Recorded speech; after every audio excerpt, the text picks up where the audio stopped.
दोस्तों नमस्कार, मैं हूं आपका दोस्त जाहिद। आप देख रहे हैं डेली। इस वक्त हम मौजूद हैं मटियापुरुष में। हमारे साथ यहां पे मोहित शर्मा बातचीत करने के लिए जुड़े हैं। आपको बता दें कि लगातार जो है ट्विटर पे ये ट्रेंड कर रहा था, मोदी इस्तीफा दो, मोदी रिज़ाइन दो। अब जो है ट्विटर पे ये ट्रेंड कर रहा है, मोदी झोला उठा। जिस तरीके से प्रधानमंत्री मोदी ने कहा था कि हम तो फ़कीर आदमी है, झोला उठाएंगे चल देंगे, लेकिन अब ट्विटर पे अब सच में ये ट्रेंड करने लगा है कि मोदी झोला उठाओ और यहाँ से चल दो। जिस तरीके से प्रधानमंत्री मोदी ने यहाँ पे जब यहाँ पे सत्ता में आए और दोबारा जब सत्ता में आए तो यहाँ के लोगों को बड़े बड़े सपने दिखाए गए थे कि यहाँ पे जो है 100 स्मार्ट सिटी बनेंगे, यहाँ पे जो है किसानों की आय दोगुनी होगी, बड़े बड़े दावे वादे, बड़े बड़े सपने दिखाए गए थे। लेकिन यहाँ पे क्या है कि आज के टाइम में लोग बगैर ऑक्सीजन के मर रहे हैं। लोगों के पास रोज़गार नहीं है, लोगों के पास घर नहीं है, लोगों के पास शौचालय तक नहीं है। जिस शौचालय की बात करती है बीजेपी की सरकार की, हमने हर जगह पर शौचालय बनवाए, लेकिन ज़मीनी हकीकत पर आएंगे तो आपको कुछ और ही दिखेगा। मेरे साथ यहाँ पे मोहित शर्मा जी, इनसे हम बात करने की कोशिश करेंगे कि मोहित शर्मा, सबसे पहला सवाल आपसे ये है कि पहले तो लोग ये मांग करते थे मोदी इस्तीफा दो, अब लोग ये मांग कर रहे हैं मोदी झोला उठाओ। देखिए, बिहार हो, पंजाब हो, हरियाणा हो या यूपी हो, तमाम वादों पर नाकाम रही, असफल रही देश की भारतीय जनता पार्टी और भारत जलाओ पार्टी की सरकार, जो लगातार देश में दंगे कराने में माहिर है और काला बाजारी कराने में माहिर है। इनके सरकार के राज में ही पीपी किट घोटाला हुआ उत्तराखंड के अंदर, वो पूरे देश ने देखा। और अब जो सबसे बड़ी खबर जो सबके सामने आ रही है, पूरे देश के सामने आ रही है, वो आपकी सबसे पहली खबर है, वो है आपके हरियाणा से। हरियाणा के अंदर एम्बुलेंस के नाम पर 1 लाख रुपए वसूले गए एक बुजुर्ग महिला से। ये खबर हरियाणा की है। हरियाणा के गुरुग्राम में एक बुजुर्ग महिला को गुरुग्राम से एक निजी एम्बुलेंस द्वारा पंजाब के लुधियाना ले जाने के लिए 1.20 लाख रुपए वसूले गए, 1,20,000 रुपए वसूले गए। और शिकायत करने के बाद पुलिस ने एम्बुलेंस मालिक को गिरफ्तार किया। ये हालत है आपके हरियाणा की। और दूसरी अगर हम बात करें तो यह हालत है आपके बिहार की। बिहार में कोरोना के कारण देश की जनता मरे जा रही है। बिहार में कोरोना का संक्रमण बहुत तेजी से फैल रहा है और इसको मद्देनजर रखते हुए आप ये देखिए कि जो बिहार के नेता हैं वहाँ एम्बुलेंस नहीं मिल रही और इनके नेताओं के घर के बाहर एम्बुलेंस खड़ी हुई है। कह रहे हैं एम्बुलेंस चलाने वाले कर्मी नहीं हैं। और आप ये देखिए कि इसको लेकर सीएम नीतीश कुमार अब तक चुप्पी साधे हुए हैं। भाजपा सांसद राजीव प्रताप रूडी के घर कार्यालय पर एम्बुलेंसें खड़ी हुई पाई गई, वो चलवा क्यों नहीं रहे हैं? आप ये बताइए, देश की जनता ड्राइवर नहीं है, ड्राइवर की कमी है। तो भैया ड्राइवर, यादव ने कहा भी कि ड्राइवर नहीं तो हम देंगे ड्राइवर की कमी क्या, ड्राइवर बहुत सारे मिल जाएंगे। और देश की जनता को बचाने के लिए हम जैसे, आप जैसे लोग, जिन लोगों को गाड़ी चलानी आती है, हम लोग चलाएंगे अगर देश की जनता की जान बचेगी तो। लेकिन अगर जब नेता ही जान बचाना नहीं चाहते तो जान कहाँ से बचेगी? नेता तो बिजी है इस बात को लेकर हिंदू और मुस्लिम के दंगे कराकर कैसे चुनाव जीता जाए।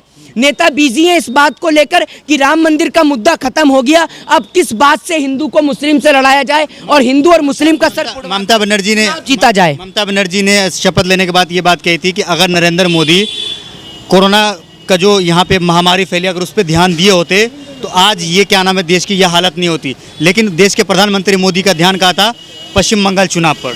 देखिए, देश के माननीय प्रधानमंत्री, सम्मानित प्रधानमंत्री जी, कभी वो बिहार चुनाव में व्यस्त हो जाते हैं, कभी वो पश्चिम बंगाल के चुनाव में बिजी हो जाते हैं। उनके व्यस्त रहते देश के अंदर देश की जनता सड़कों पर मर जाती है। देश का किसान जो वहाँ पर बैठा हुआ है दिल्ली बॉर्डरों पर, उसको छोड़कर जनाब यहाँ चुनाव लड़ने के लिए आ गए। और कोरोना अगर देन है तो भारत जलाओ पार्टी यानी बीजेपी की देन है। अगर इन्होंने अपने दोस्त शिवराज सिंह चौहान को, आटा चोर वाले कंस मामा को मुख्यमंत्री नहीं बनाया होता और पूरे देश से कोरोना नहीं छिपाया होता तो देश की जनता आज मर नहीं रही होती, मुंह पे मास्क लगाकर नहीं घूम रही होती। अभी जो क्या नाम है नमस्ते ट्रंप हुआ था, उसको लेकर भी आप लोग मतलब ये ट्रंप को लेकर इतनी बड़ी दीवार बनाई गई। चलो झूठ के पार चलें, गरीबों को छिपाने के लिए दीवार बनाई गई। और देश के प्रधानमंत्री के द्वारा, भारत जलाओ पार्टी के द्वारा ये कोरोना का कार्यक्रम रचा गया जिसमें लाखों हजारों करोड़ों लोग मौत के बलि के जिस तरीके से क्या नाम है, जब हौदी ट्रंप हुआ था यहाँ पे, नमस्ते, माफ कीजिएगा, नमस्ते ट्रंप, हौदी मोदी नमस्ते ट्रंप हुआ था गुजरात के अंदर, तो हर जगह दीवारें खड़ी की गई थी। लेकिन आज जो है यूपी में ये हो रहा है कि अब शमशान के बाहर भी दीवारें खड़ी की जा रही है।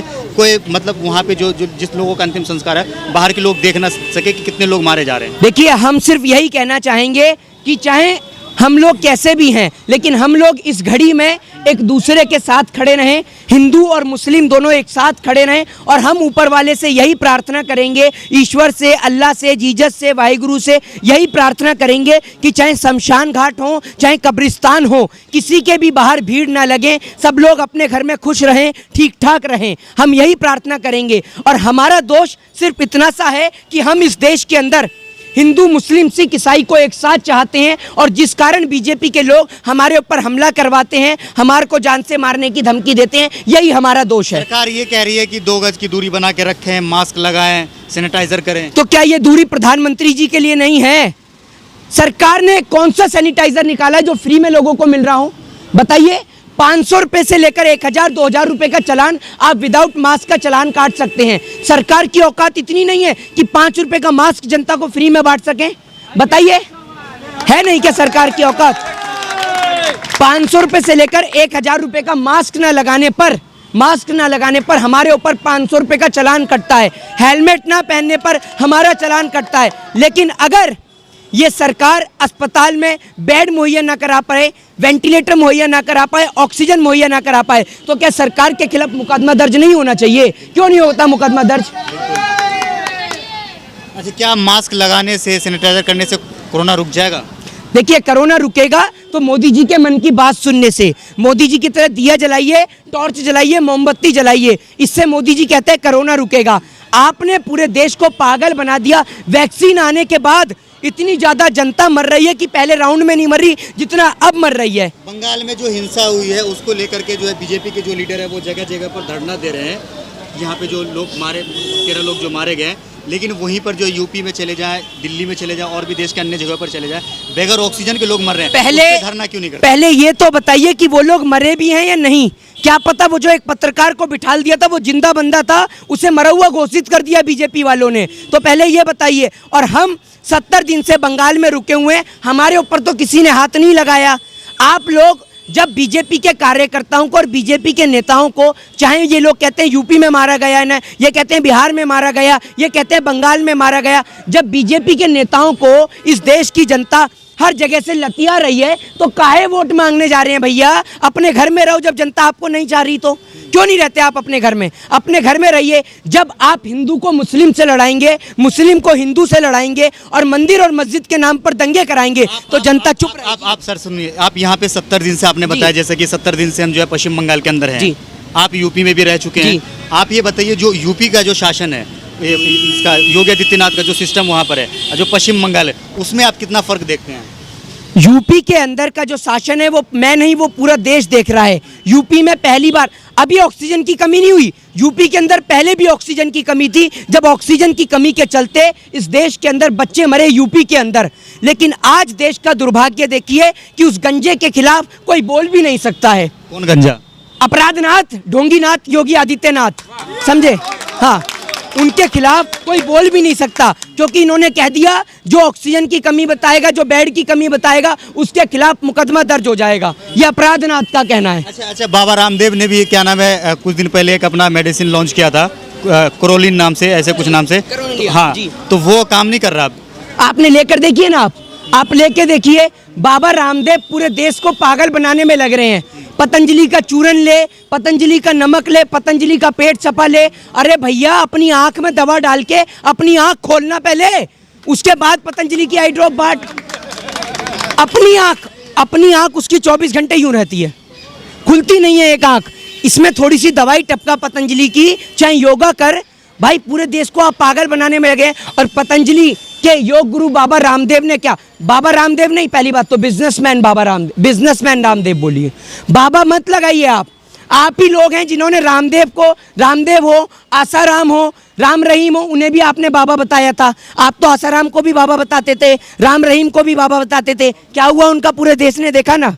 तो आप बाबा मत बोलिए, वो बिजनेसमैन रामदेव बोलिए कि बिजनेसमैन के आड़ में अपना बिजनेस तो चला रहे हैं ना। तो भैया, बाबा का है बाप के हैं? आपको कल को कह देंगे बाबा योगी आदित्यनाथ, तो मान लेंगे क्या? बाबा नरेंद्र मोदी, तो मान लेंगे क्या? है पागल समझ रखा है आपने। काय बात का बाबा? मतलब आप सुबह से शाम तक व्यापार कर रहे हैं, लोगों को गाली दे रहे हैं, हिंदू मुस्लिम के नाम पर हिंसा करवा रहे हैं, अपना व्यापार कर रहे हैं, और आप बाबा हो गए हैं। एक पंडित और एक मौलाना, एक ऐसे लोग हैं जो, या फिर आप कह सकते हैं पादरी हो, प्रिस्ट हो, चाहे गुरुद्वारे के जो हमारे लोग होते हैं, वो लोग कभी हिंसा नहीं करवाते। वो सभी लोगों को समान नज़र से देखते हैं। दंगे कराने वाले भारत जलाओ पार्टी के लोग हैं। और 2014 के बाद इस देश के अंदर लोगों को पता चला कि हिंदू और मुस्लिम जैसे भी कोई लोग होते हैं, वरना लोग जानते थे हमारे वतन में हिंदुस्तानी रहते हैं। जय हिंद, जय भारत, वंदे मातरम। बहुत बहुत शुक्रिया आपका। तो मेरे साथ यहाँ पे मोहित शर्मा थे। खास कर हमने क्या नाम है कोविड के ऊपर बात करी, जिस तरीके से सरकार ये करी कि सब कुछ देश में ठीक चल रहा है, लेकिन फिर भी लोग मारे जा रहे हैं। ये आप लोग देखते होंगे न्यूज़ में। वैसे आपको जो है गोदी मीडिया नहीं दिखाएगा, लेकिन हम आपको दिखाते हैं कि सच्चाई क्या है, लोग मारे जा रहे हैं या नहीं मारे जा रहे हैं। आपको क्या लगता है इस वीडियो के नीचे कमेंट करके जरूर बताएगा। वीडियो अगर आपको अच्छा लगा हो तो इसे लाइक और शेयर जरूर कीजिएगा। जय हिंद, जय भारत, अपना ख्याल रखिए, हंसते रहिए, मुस्कुराते रहिए।